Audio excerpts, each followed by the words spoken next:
Hello, She Profits. Let's get started. Happy almost 2020.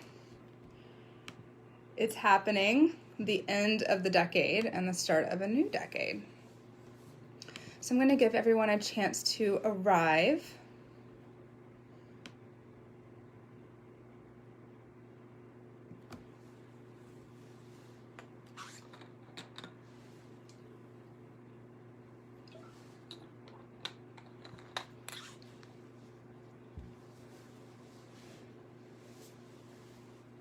Come in. And we're going to talk about the relationship between time and money. I think this is so important to talk about on a day like today, which is the last day of the decade, because if you can understand these concepts and start to bring them into your life, your whole world will change. Even if what you establish at the start of this new decade is an understanding of how these things work together, it will transform your life. You're just discovering this today is going to be part of a trajectory that will create a ripple effect in every area of your life. So I just can't think of a better day for us to do this work.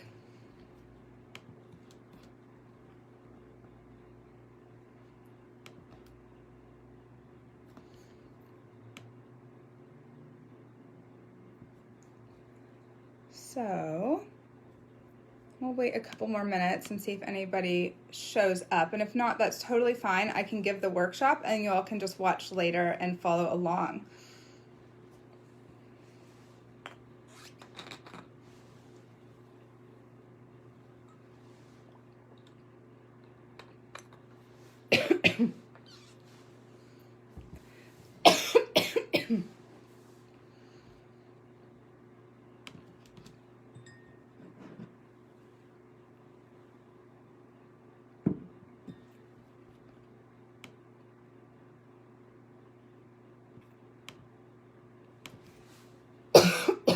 Okay, I'm just going to go ahead and get started, and y'all can watch later. So, the relationship that you have with time is the same relationship that you have with money. The way that I want you to take a look at this right now is to just think about your relationship with time. So, what are some beliefs that you have about time? Some people say there's never enough of it. They're always running out of time. They're always in a struggled relationship with time or a tormented relationship with time. They're always late, never early. They lose track of when things are due, etc., etc. So how you think of time is how you think of money. So go ahead and just take a second to write down anything about your relationship with time that you can think about.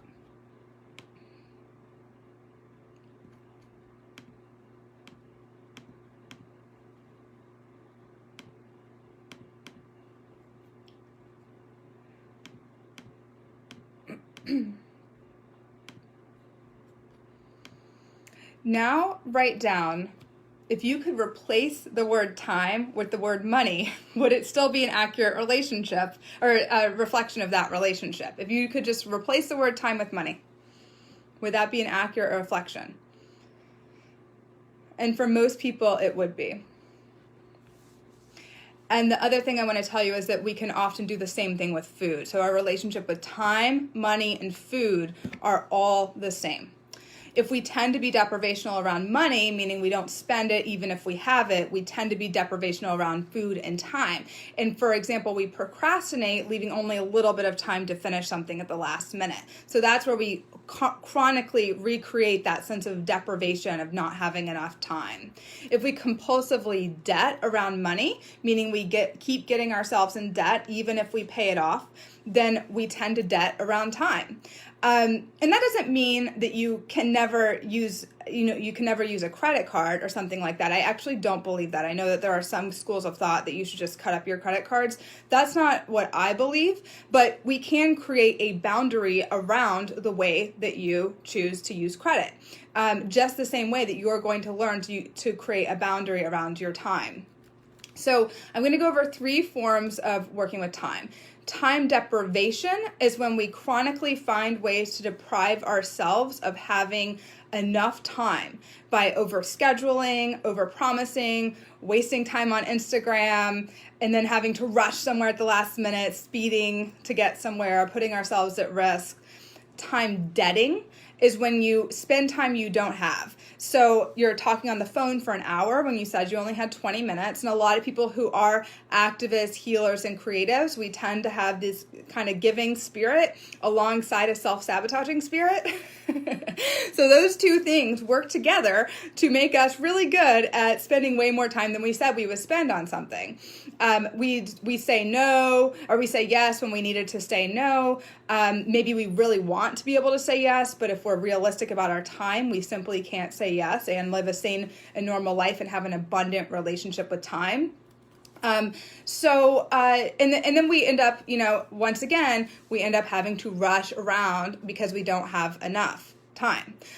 Time avoidance. This is one is really interesting. Time avoidance is when we don't take responsibility for when things are due or when things are bills or assignments, when parties start, when classes start and stop. We just won't take responsibility for knowing that information. So when we show up, we are often late or we miss things altogether, etc. It's very similar to the whole concept of getting bills and then stuffing them in the closet and not looking at them, right? We're not going to be responsible for when that bill is due.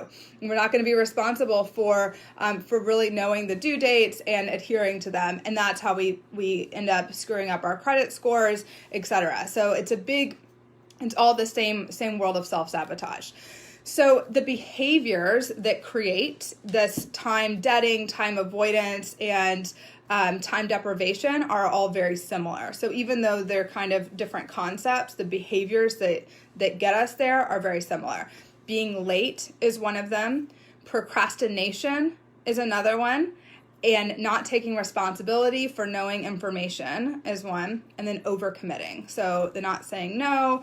And that one's so hard because oftentimes we want to be able to say yes to everything, but we have to learn how to say no to anything that doesn't absolutely light us up. So do you relate to any of these behaviors? Go ahead and tell me in the comments. Now, here's the kicker with all of this. The kicker with all of this is that it's not about time and it's not about money. It's about the way you think. It's all about the way you think. The relationship with time and the relationship with money are symptoms of the way that we think. And we live in a thought system based on fear. That tends to be the thought system of the world that we live in, is a thought system based on fear. But what we want to get into is a thought system based on abundance. The way to create that is pretty paradoxical, and that's what I'm going to teach you about today.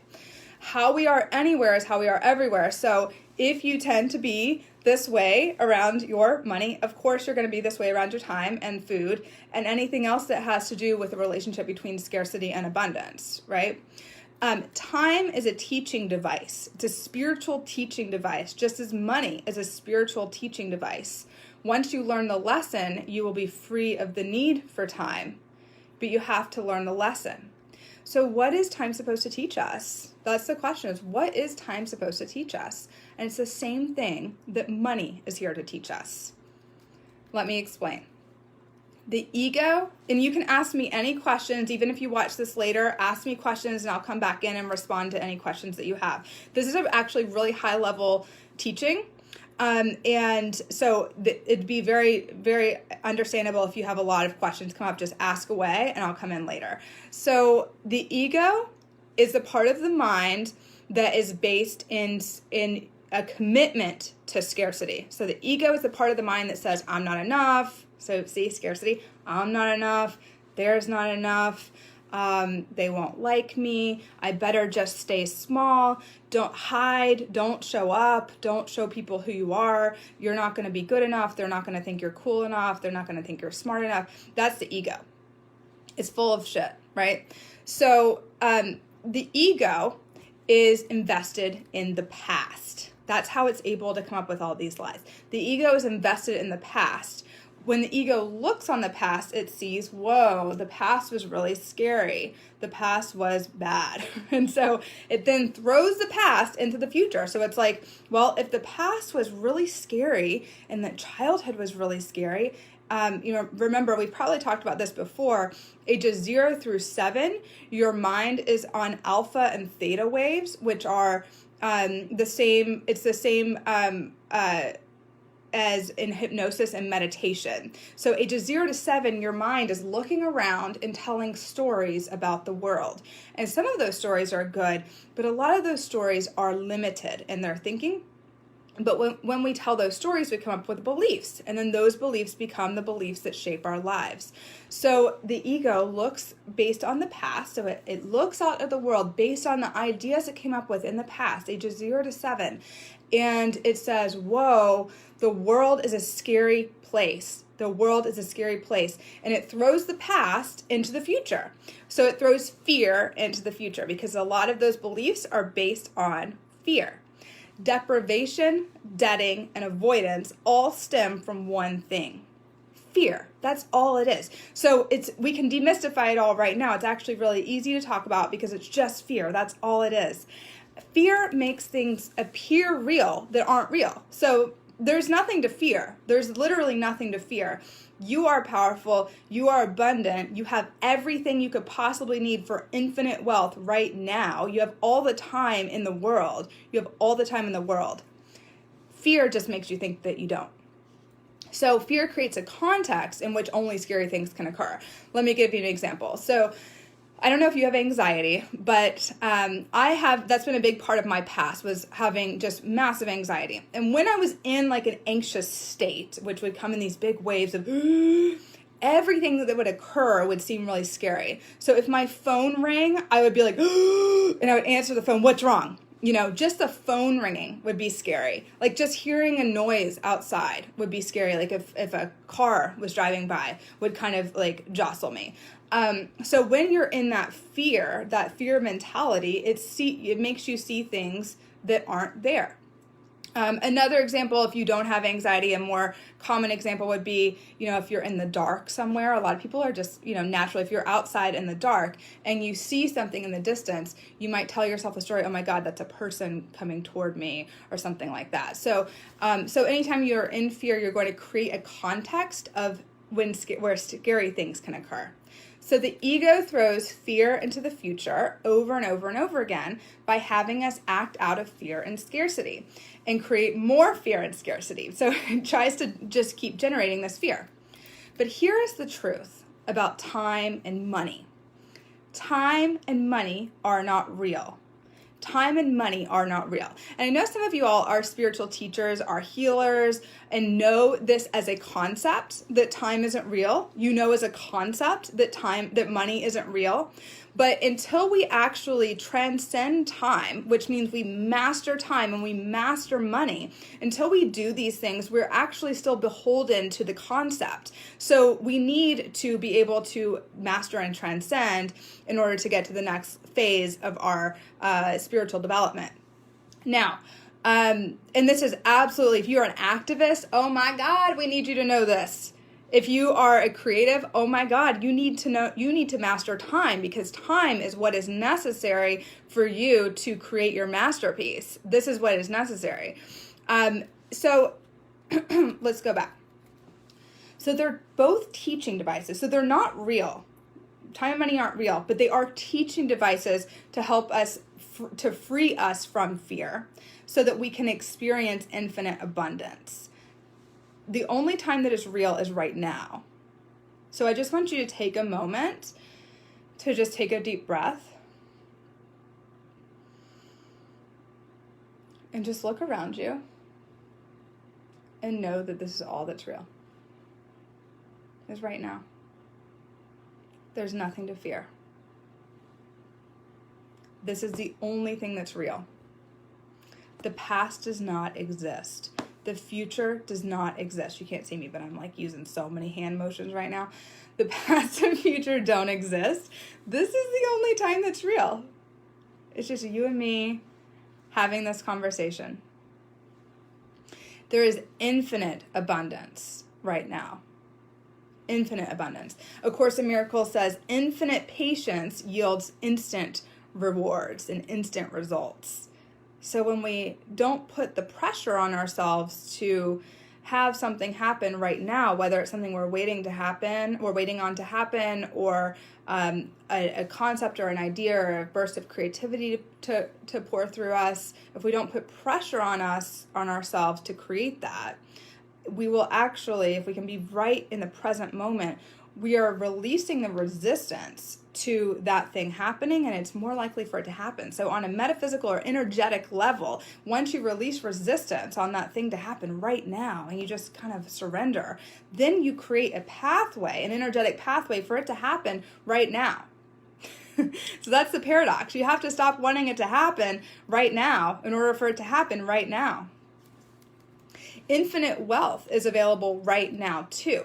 The only thing that could possibly stop you from having infinite wealth right now is your beliefs based on the past that infinite wealth is not available right now. That's the only thing. So see how time is coming into your relationship with money. It's about the past, and the past is not real. So we need to release the past. So what happens a lot with a lot of us is that we tell ourselves a story that we don't have time to do things. That's a lot of people say, y'all are probably doing that with She Profits. Oh, I don't have time to do She Profits. I don't have time to go through all these things. When am I going to find the time? I need to carve out like 10 hours and just sit down and figure out all this stuff that Kassi's trying to teach me. I need to watch all these videos and do all these exercises, but I just don't have time. But what happens is we've told ourselves a story based on time, that there's not a lot of it, or that you can't get anything done unless you have an hour or 2 hours or 5 hours. We tell ourselves that story, and then we create not having enough time by time debting, by procrastinating. We have 20 minutes to scroll through Instagram, but we don't have 20 minutes to just start to dig into a course, or start to write, or create an offer, or contact some people for our activism, or actually contribute something to the Instagram world, or to the Twitter sphere, or Facebook, or wherever your activism is occurring, whether it's online activism or sending that email to someone to organize, sending a fundraiser email out. We have 20 minutes to bullshit, but we don't have 20 minutes to do this massively impactful thing. And that's where we can start to see that the ego has been playing tricks on us.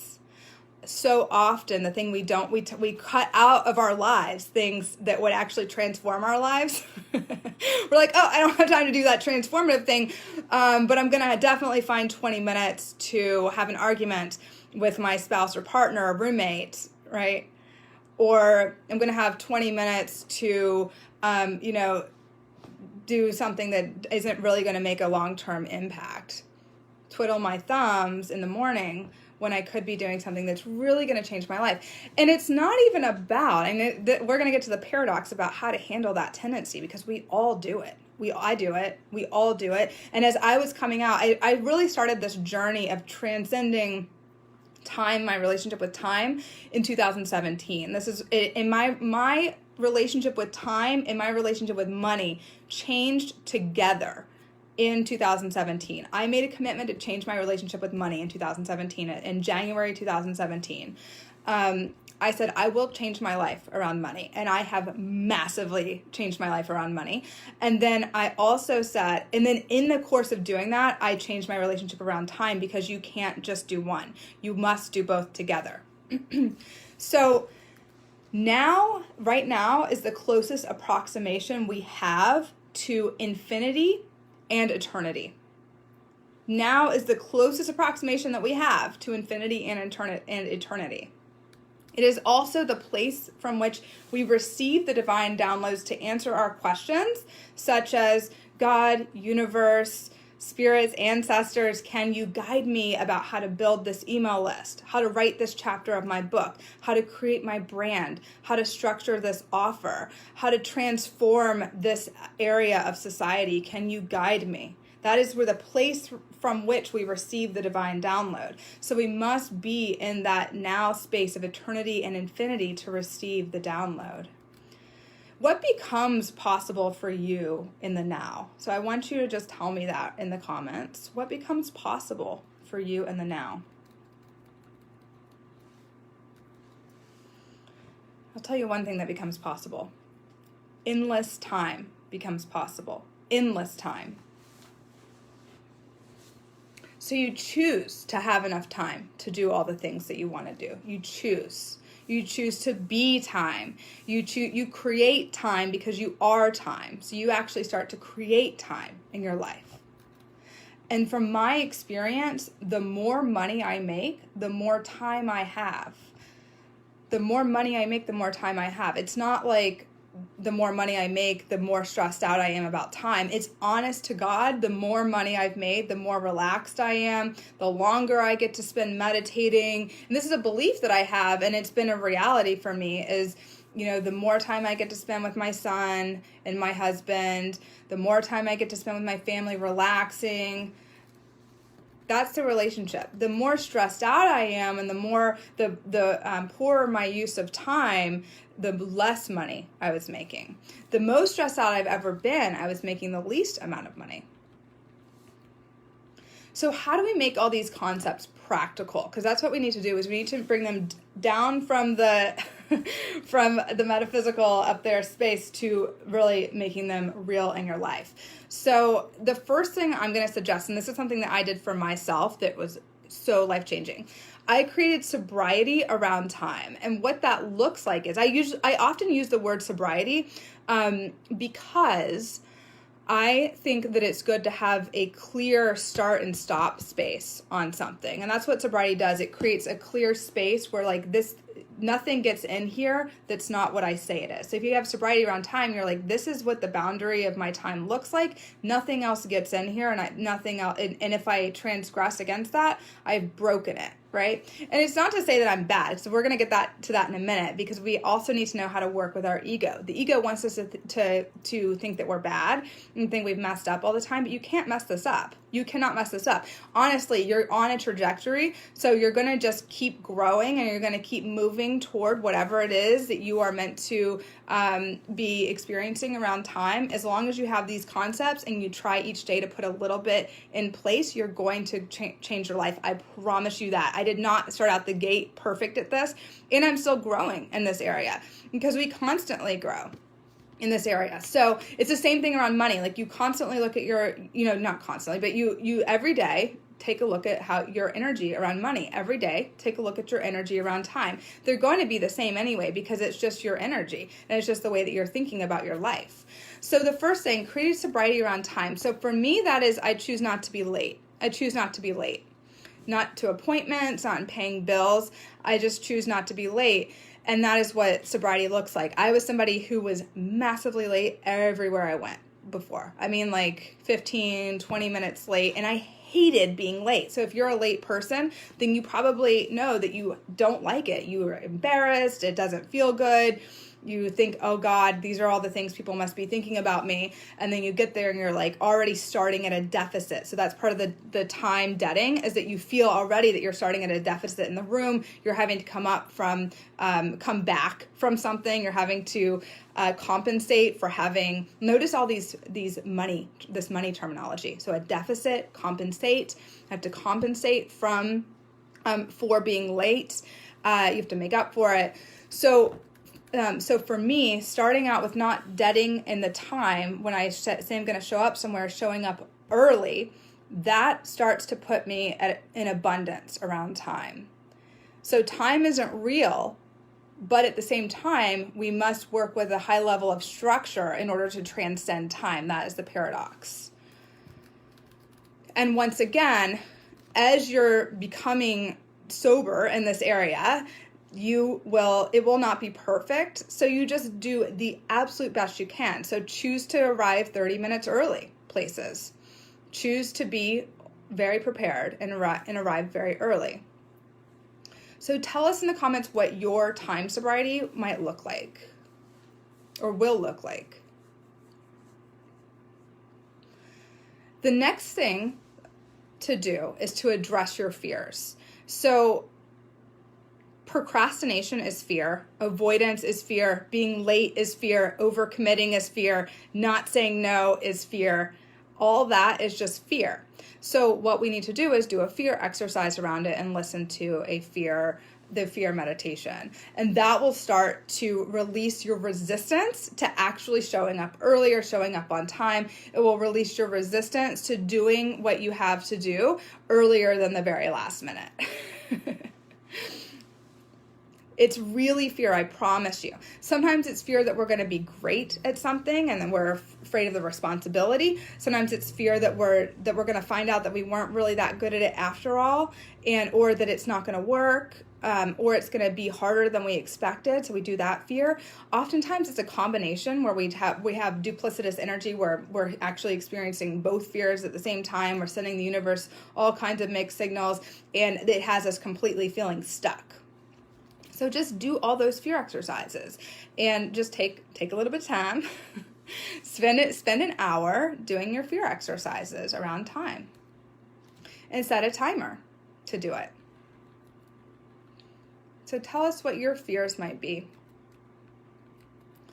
Now here's an ego hack. I think that we need to understand the way that the ego works. Like really deeply. And that is that the ego is absolutely uses time. This is the reason that time is a teaching device, is it helps you transcend the ego. And the ego wants you to think that you're not good enough, remember? But you're more than enough. You're actually abundantly enough. So what I do when the ego comes after me. So like, let's say I have made a commitment. I'm going to be early everywhere I go for the next year, for 2020.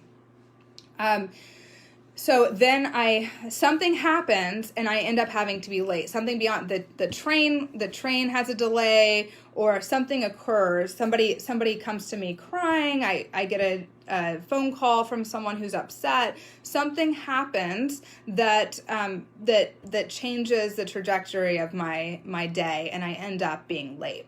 So the ego will go into excuses. It'll be like, no. Like, but I wasn't just going to leave them. I wasn't just going to leave them crying. It'll start talking to me. Or, like, the train was late. That wasn't my fault. So it'll start doing that. It'll start defending, any number of things. It doesn't matter. Whatever the ego starts telling you, accept and allow yourself to be late. So that's the paradox, is rather than being hard on yourself, rather than coming up with excuses, rather than telling anybody the reason, allow and accept that you were late. And just recommit to being energetically unavailable for being late again. So, and that you might want to look at, did you have a fear come up around being on time? Sometimes when we have a fear, we then become an energetic match for people for the train to be late. We become an energetic match for somebody to call me right at that time where I'm trying to get somewhere on time.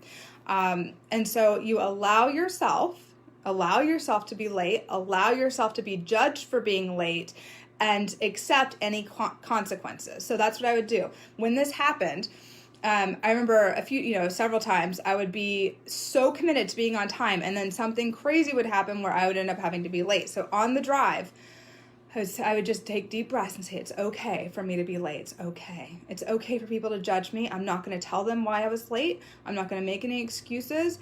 I'm just going to accept the consequences for my actions, and I'm just going to be late.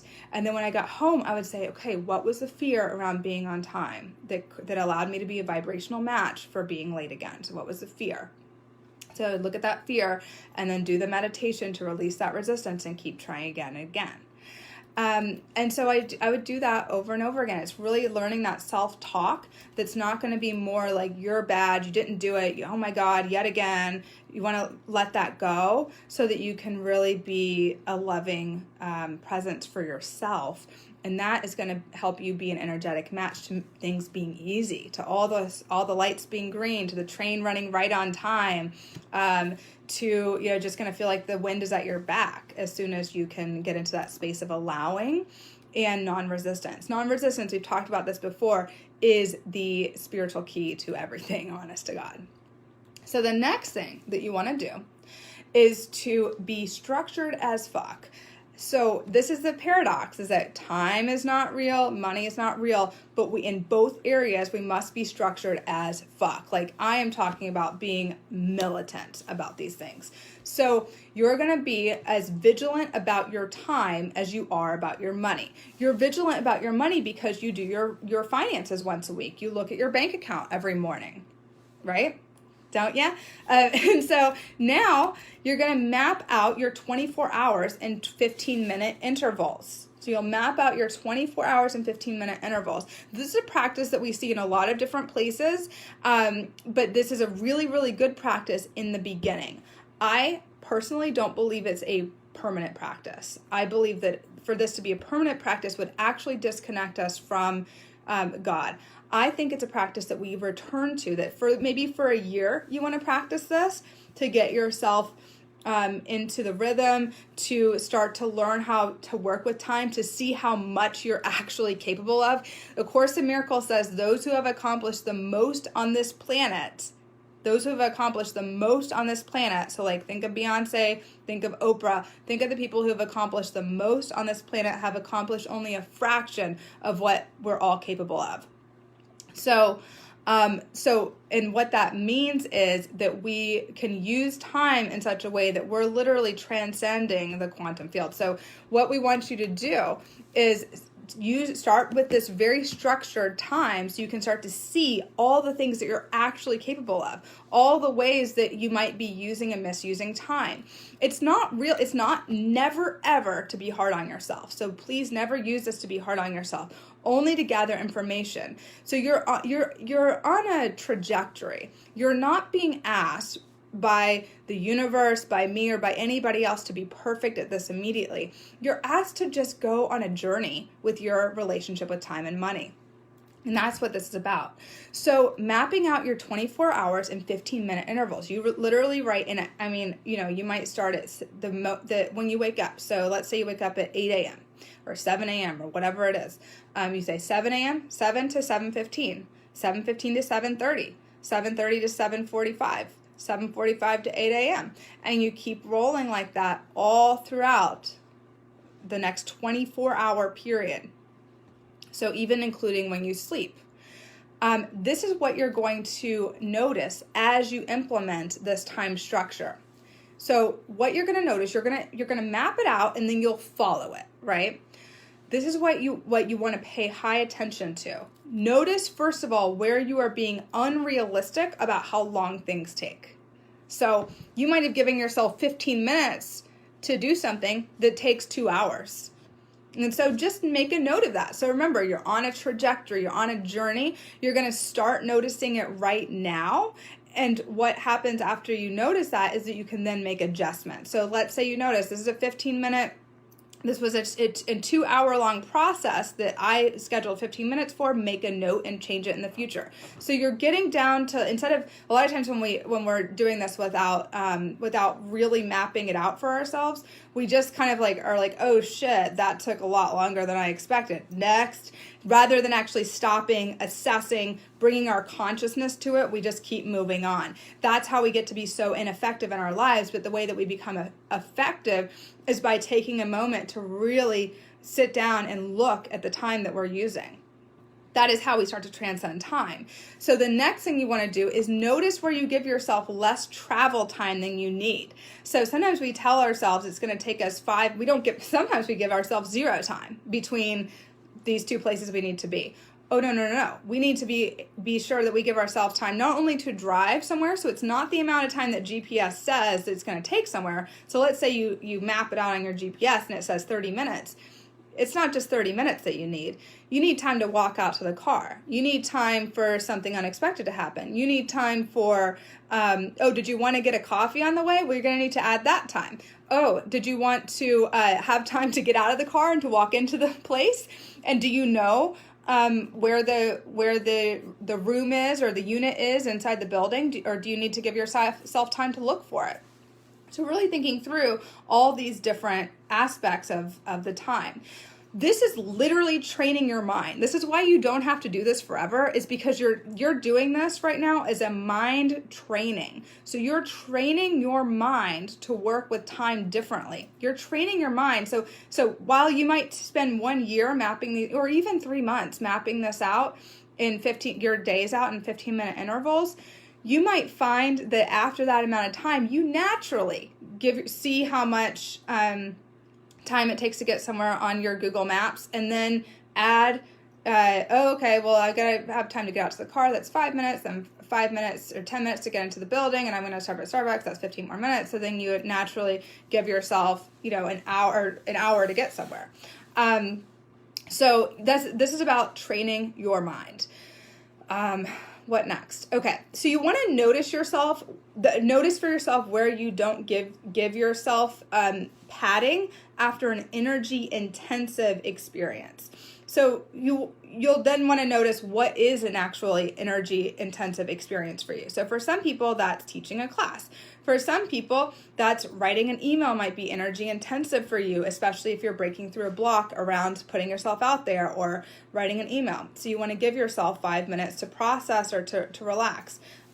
Taking a call, you might need transition time out of writing if you're a writer. So let's say that you're going to spend like 4 hours one day or 2 hours one day. You might need a 15-minute transition time out of the writing and back into your life. So you want to mark that time with an activity. Maybe it's doing some meditation or doing a prayer, or maybe it's taking a bath for some of us. So just some way to transition out of what you're doing, especially for energy intensive activities. Sometimes being with your kids is very energy intensive.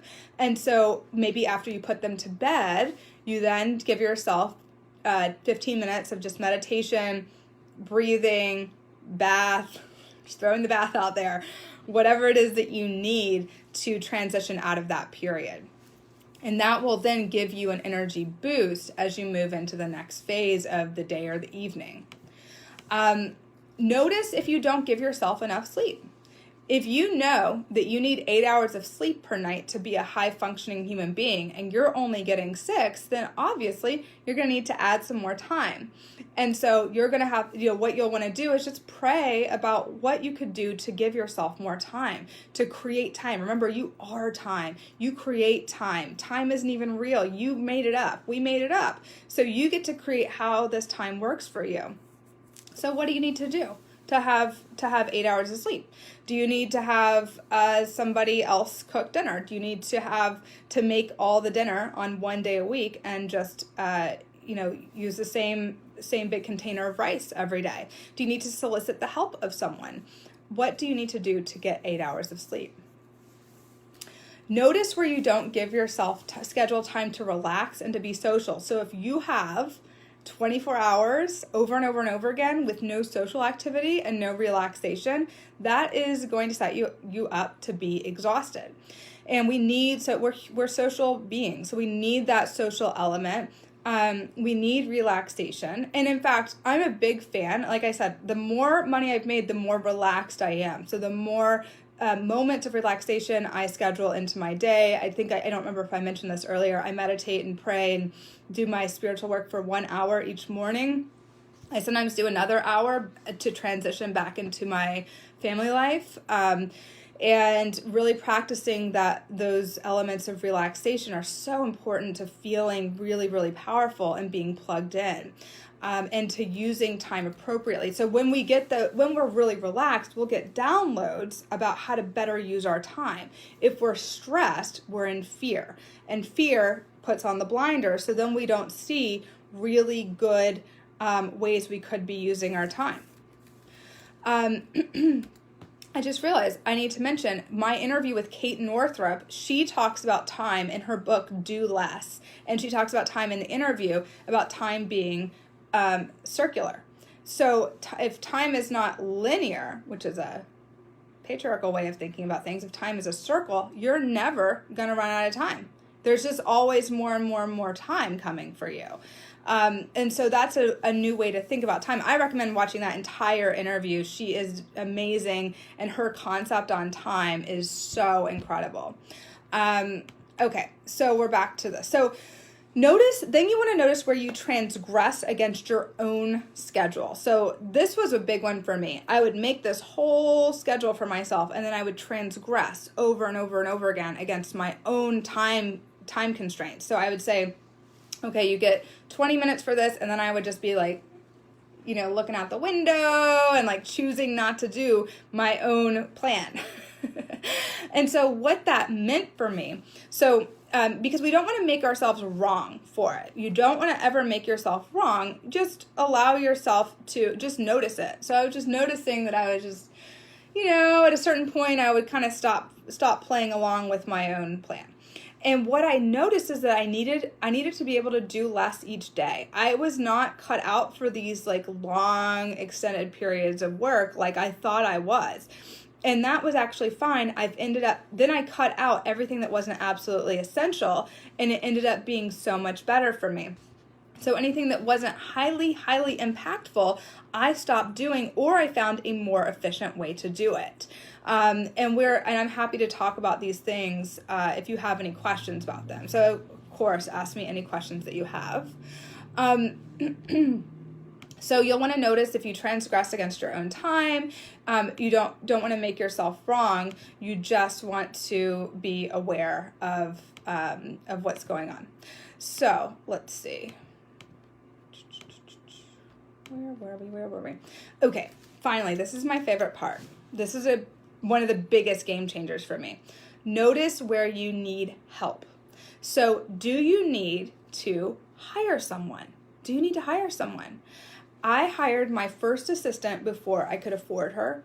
In that month, I was then able to generate enough to afford her. I'm not suggesting that you do things that you that you can't afford, but I was like, okay, I have got to hire her. I have got to have an assistant, or I'm going to lose my mind. So I hired her before I could afford her, and I generated enough. I just made the decision that God was going to get behind me. I was going to be supported in this. And by having an assistant, I was able to do more and by doing less. And that actually allowed me to generate more income and do the things that I could be most impactful about. And you don't have to hire somebody, full time. You can just start small. Like start by hiring somebody for 5 hours a week or 10 hours a week. And that, especially if they're more skilled than you are in certain areas, that can really free up your time. And I will say, I tried doing interns for a while. And there were some ways that I kind of moved into this that I tried. And I will say that actually hiring somebody, I didn't ever free up more time when I hired interns. I did not ever free up more of my time. That is my experience. You might have a different experience. The way that I actually freed up more time and allowed more money to flow in was by hiring somebody who is skilled.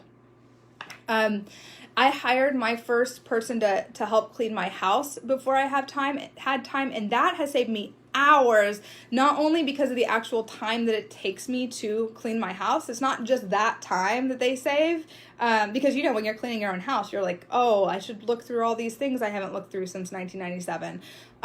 What it actually helps you do is it clears your mind, because when you have a clean house and it's going to be cleaned once every 2 weeks or once a week, your whole mind is clear of all of those, of the burden of having to think about it, of all the things that pop into your head when you have a home that's cluttered and messy. So I really, that is a game changer for me. Now, the next thing that you want to do, number 4, is to practice your schedule and be militant about it. So practice being really militant about it in the beginning. Now, again, big paradoxical point here, you must observe yourself without judgment. So watch yourself talk, watch the way if you judge yourself, just watch it and allow yourself to not be perfect at it. Allow yourself to be late. You're just gathering information. So there's nothing to judge right now. You're just gathering information about how you use time. It's not like you're like, oh, I'm a big fuck up if I can't figure out time. You're going to figure out time. don't even worry about that. Like, it's done and done. It was already done in the metaphysical realm before we even got here on this call. Your figuring out time, your transcending time was already done. Time isn't even real. What you're doing is just putting it into place on the physical plane. So it's already done. All you're doing is just making observations without judgment. You're going to watch yourself talk. Oh, look at how I talk to myself.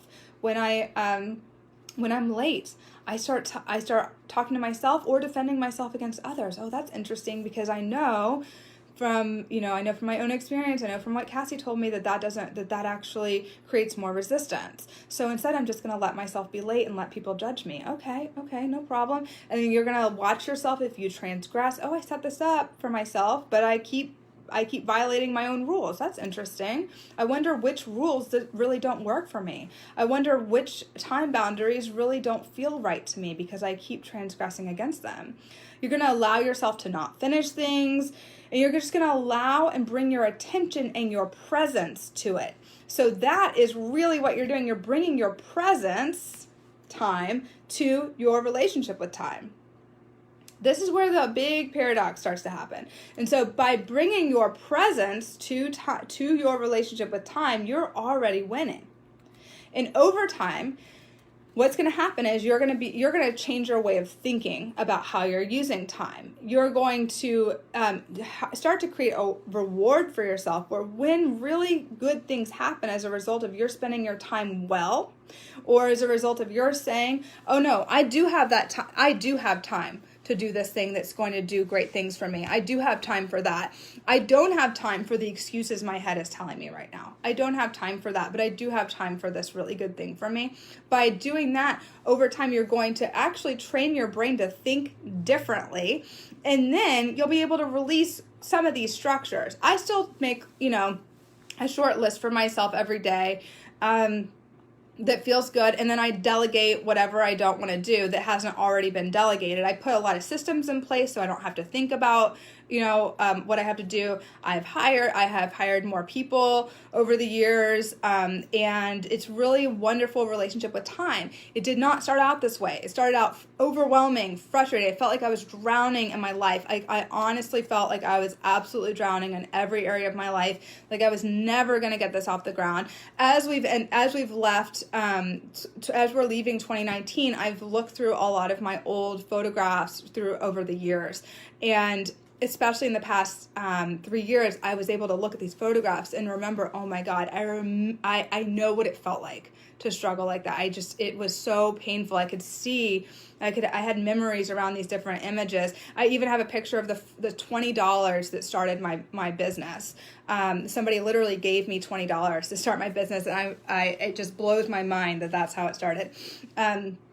And over time, what has happened is I've been able to allow all those structures to fall away and plug into God and the universe to give me direction in each moment. So I have my list, each day, but then I have enough trust in God and enough of that the experience of listening to God that each morning I can say, okay, but what would you like me to do? This is my list, but is there something else you would like me to do? And I know that if I'm asked to do something, the time will be created for me to do it, that whatever you're here for, whether you're here for creativity or activism or for healing, that if God or the universe or whatever name you choose to call it puts you up to it, stop acting like it ain't going to work. It's going to work for you. It's going to work for you beautifully. All you have to do is show up for it. God is going to provide time in abundance and money in abundance.